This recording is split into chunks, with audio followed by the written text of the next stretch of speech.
Aujourd'hui, on va parier sur l'euro et on va trouver quelle équipe va gagner cet euro 2024. Si vous aimez les vidéos de foot, si vous aimez les vidéos sur l'euro et sur le foot en général, sur d'autres sujets de foot, dites-le moi en masse en commentaire, comme ça je saurai que je peux développer un petit peu ce sujet. Et puis comme d'habitude, mettez un max de pouces bleus, de commentaires et surtout abonnez-vous. Et tout de suite on passe au prono.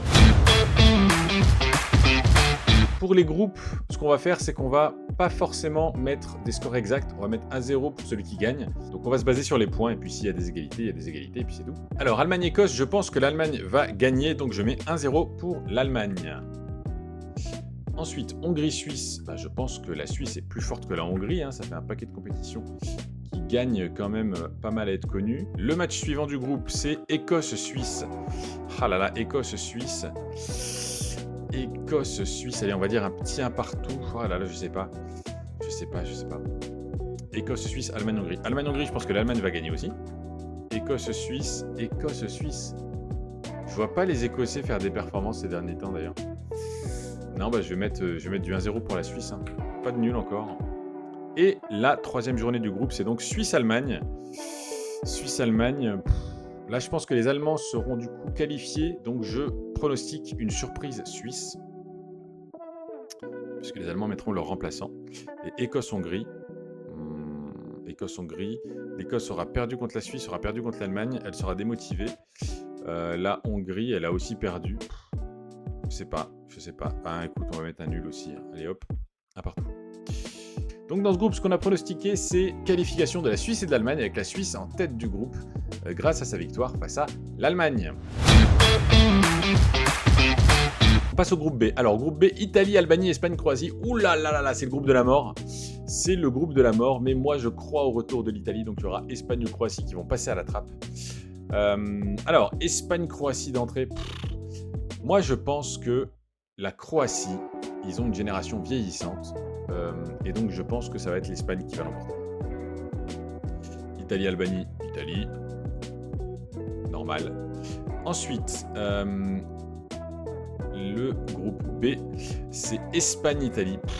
Là, je pense que l'Espagne peut quand même battre l'Italie. Donc je pronostique l'Espagne. Et sur l'autre match du groupe B, qui est où le match qui est là, Croatie-Albanie. Je pronostique Croatie-Albanie. On va pronostiquer la Croatie quand même, parce que normalement la Croatie est plus forte que l'Albanie.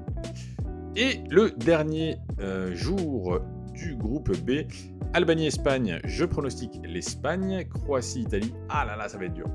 Là, ça va être dur parce que Croatie-Italie, là, ils sont à égalité de points d'après mes pronos. Écoutez, là, je prends un joker, je fais match nul entre les deux. Je fais match nul comme ça. Bon, c'est l'Italie qui se qualifie. Je ne sais pas pourquoi dans ce tableau, c'est l'Italie qui se qualifie. Mais en tout cas, je dis match nul comme ça. Et on va dire que l'Italie se qualifie à la différence de but. Donc, dans le groupe B, Espagne et Italie qualifiés. Espagne 9, Italie 4, égalité avec la Croatie. Ça traduit bien ce que je pense du groupe, donc je suis content. Slovénie-Danemark. Slovénie-Danemark. Franchement, Slovénie-Serbie, je ne les connais pas. Mais je pense que la Serbie est plus forte que la Slovénie. Donc, je pense que c'est le Danemark qui va gagner. Serbie-Angleterre. Normalement, les Anglais, là, ils se présentent. Ils estiment qu'ils sont dans les favoris de l'Euro. Donc, on va dire que les Anglais vont gagner. Groupe C, deuxième journée. Slovénie-Serbie. Je reste sur ma position que la Serbie est meilleure que la Slovénie. Donc, je dis Serbie. Danemark-Angleterre. Je pense que là... normalement, l'Angleterre, elle est quand même meilleure que le Danemark. C'est quoi? Je dis Angleterre ou je dis match nul? Allez, on va dire Angleterre. Et donc, le dernier jour devrait être, je pense, décisif pour le Danemark. Donc là, on a Angleterre-Danemark en tête, mais le Danemark égalité avec la Serbie. Je pense que l'Angleterre va gagner contre la Slovénie. Et Danemark-Serbie, allez, on met un partout, comme ça. La Serbie, qui est troisième. Ah mais non, oui, depuis le début de la vidéo, je dis qu'ils sont éliminés quand ils sont troisième. Mais non, il y a des systèmes de meilleurs troisième. C'est pour ça qu'il y a une ligne... là, il va galérer, il va galérer l'outil s'il fait meilleur troisième à la différence de but. Bref. Donc Pologne, Pays-Bas, Pologne. Je pense que Pologne... je connais pas vraiment de grands joueurs, beaucoup de grands joueurs polonais à part Lewandowski. Et Lewandowski, il commence à prendre de l'âge. Donc, on va dire Pays-Bas. Allez, Pays-Bas, ils auront 3 points. Autriche-France. Autriche, il y a connais Alaba en Autriche, je connais pas grand monde d'autres. Alaba en plus, il s'est fait les croisés cette année, il va revenir à peine pour l'Euro. Donc on va dire France, hein, quand même. On est censé battre l'Autriche, je pense. Groupe D, journée 2 du groupe D, Pologne-Autriche. Ah, c'est dur, hein. Allez, on va dire nul. Et Pays-Bas-France, bah, j'ai dit qu'on était meilleur que les Pays-Bas, donc on bat les Pays-Bas. Et ensuite, on a dernière journée, Pays-Bas-Autriche. Donc Pays-Bas gagne contre l'Autriche. Et la France bat la Pologne, ce qui nous fait un groupe. France, 9 points, premier du groupe. Pays-Bas, 6 points, deuxième. Et puis Pologne-Autriche, 1 point chacun. Premier match, on va dire Roumanie-Ukraine. Allez, moi je pense que l'Ukraine, voilà, pour le premier match, ils vont vraiment avoir le couteau entre les dents. On va dire l'Ukraine gagne. Allez. Belgique-Slovaquie. Je pense quand même que la Belgique est meilleure que la Slovaquie. Hein. Groupe E, deuxième journée, groupe E, Slovaquie-Ukraine. Je pense que l'Ukraine... Allez, l'Ukraine, on va dire qu'ils vont retomber après le premier match. Match nul. Belgique-Roumanie. Bon, la Belgique est censée battre la Roumanie. Hein. Et dernière journée du groupe, Slovaquie-Roumanie, Ukraine-Belgique. Je pense que l'Ukraine va perdre contre la Belgique. Et Slovaquie-Roumanie, on va dire... Si je fais match nul, c'est quoi? C'est Belgique-Ukraine, Slovaquie-Roumanie. Et si je dis que c'est la Roumanie qui gagne contre la Slovaquie, la Roumanie n'est pas qualifiée quand même, donc bon, peu importe. J'ai hésité entre victoire de la Roumanie ou match nul, mais ça change pas. Enfin, ça change quand même la hiérarchie du groupe. Ouais, je pense quand même que la Roumanie, enfin de ce que je le sens comme ça, pour moi la Roumanie est meilleure que la Slovaquie, donc on va mettre ça comme pari. Donc dans le groupe E, Belgique et Ukraine qualifiés directement, Roumanie 3e, Slovaquie 4e. Alors, Turquie-Géorgie, je pense que c'est Turquie du coup. Portugal-République tchèque. Bah, je pense que ça va être la der de Cristiano, donc à mon avis, il voudra vraiment tout réunir pour performer. Donc, allez, on va dire le Portugal. Ou match nul. Allez, Portugal, on va dire. On a dit Portugal, on dit Portugal. Turquie-Portugal, là, il peut y avoir nul. Géorgie-République tchèque. Allez, la République tchèque, on va la faire un outsider. Là, on va en faire un outsider de la République tchèque.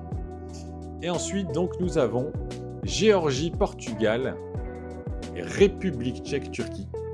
Pour Géorgie-Portugal, qu'est-ce qu'on va faire sur Géorgie-Portugal? Je sais pas trop.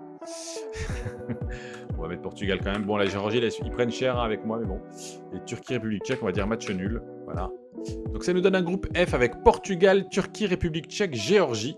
Portugal 7, République tchèque juste un point derrière la Turquie, qui sera sûrement bien placée. Donc la République tchèque pour être meilleure 3e. Et la Géorgie dernière avec 0 point. Voilà, on se retrouve avec un magnifique tableau en 8e de finale. Allemagne-Italie, incroyable affiche dès les 8e. Suisse-Danemark, Angleterre-Roumanie, Espagne-République tchèque, Pays-Bas-Ukraine, Portugal-Croatie. Là aussi, ça va être un gros choc. France-Turquie et Belgique-Serbie. Il va y avoir deux gros chocs en 8e. Allemagne-Italie et Portugal-Croatie. L'Italie a vraiment pas de bol parce que groupe de la mort est derrière 8e contre l'Allemagne.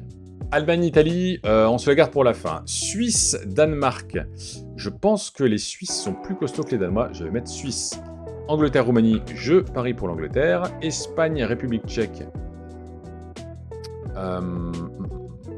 Allez, on va dire au tir au but, aux prolongations, Espagne. Pays-Bas-Ukraine. Normalement, les Pays-Bas devraient réussir à battre un pays en guerre. Portugal-Croatie. Oh là là, ça va être dur, très très dur. Ouais, c'est la dernière de Cristiano contre la dernière de Modric. Portugal-Croatie, j'ai quand même l'impression que le Portugal a une meilleure équipe globalement que la Croatie. France-Turquie, je parie pour la France. Et Belgique-Serbie, je parie pour la Belgique. Allemagne-Italie, allez, moi je crois que l'Italie sera de retour un peu plus qu'en 8e. Donc, je parie pour l'Italie. Allez. Ce qui nous donne des quarts de finale incroyables. Portugal, Pays-Bas. Espagne, Suisse. Angleterre, Italie. Putain, l'Italie, la vache, mais les Italiens, ils se prennent un calendrier. Belgique, France. Ah, la vengeance du retour du seum. Alors, Portugal, Pays-Bas. Les Portugais sont vieillissants, les Pays-Bas sont pas flamboyants. Je pense que ça va être pour nos amis portugais. Les Pays-Bas passent à la trappe. Espagne-Suisse, l'Espagne a une belle génération, ils sont censés battre la Suisse. Angleterre-Italie. Bah, les Anglais sont censés être les favoris du truc. Ils ont déjà perdu la finale de l'Euro d'il y a 4 ans contre les Italiens. Je pense qu'ils voudront se venger. Et les Italiens sont dans un moins bon mood qu'il y a 4 ans. Donc logiquement, c'est aux Anglais de se qualifier. Allez, malheureusement, on va dire l'Italie arrête son parcours en quart pour un retour en grande compétition. L'écart, c'est déjà bien, surtout avec le calendrier qu'ils ont eu. Et puis France-Belgique. Allez, on va parier pour la France. Donc des demi-finales, Portugal-Espagne, la guerre fratricide et Angleterre-France, le remake de la revanche. Je pense malheureusement que ça va se passer de la façon suivante. Espagne bat le Portugal, et à mon avis, les Anglais, ils vont être revanchards aussi contre nous. Il y a bien un moment donné, il va falloir que ça passe pour les Anglais. Et une finale Espagne-Angleterre, où cette fois-ci, les Espagnols vont jouer avec un numéro 9. Et vont battre les Anglais. Donc je pronostique au final une victoire des Espagnols champions d'Europe à Berlin le 14 juillet contre les Anglais. Donc l'Espagne qui aura gagné ses 3 matchs de poule contre l'Italie, contre l'Albanie et contre la Croatie, qui aura eu un 8e facile contre la République tchèque et un quart assez simple aussi contre la Suisse. Et puis par contre, qui aura dû battre le Portugal en demi et l'Angleterre en finale. Nous, malheureusement, les Français, on s'arrêterait en demi-finale. Voilà, j'espère que cette vidéo vous aura plu, malgré le fait qu'on ne soit pas champion d'Europe avec mes pronos. Si vous êtes d'accord avec mes pronos, dites-le moi en commentaire. Si vous n'êtes pas du tout d'accord, dites-moi avec quel prono vous n'êtes pas du tout d'accord. Dans tous les cas, ça reste juste une vidéo de divertissement. On s'amuse, on essaie de pronostiquer ce qui va se passer à l'Euro. On sait toujours que la vérité du terrain est bien différente de la vérité des tableaux Excel. Quant à moi, je vous dis à très vite pour plein d'autres vidéos. C'était Jarol, à plus tard, ciao!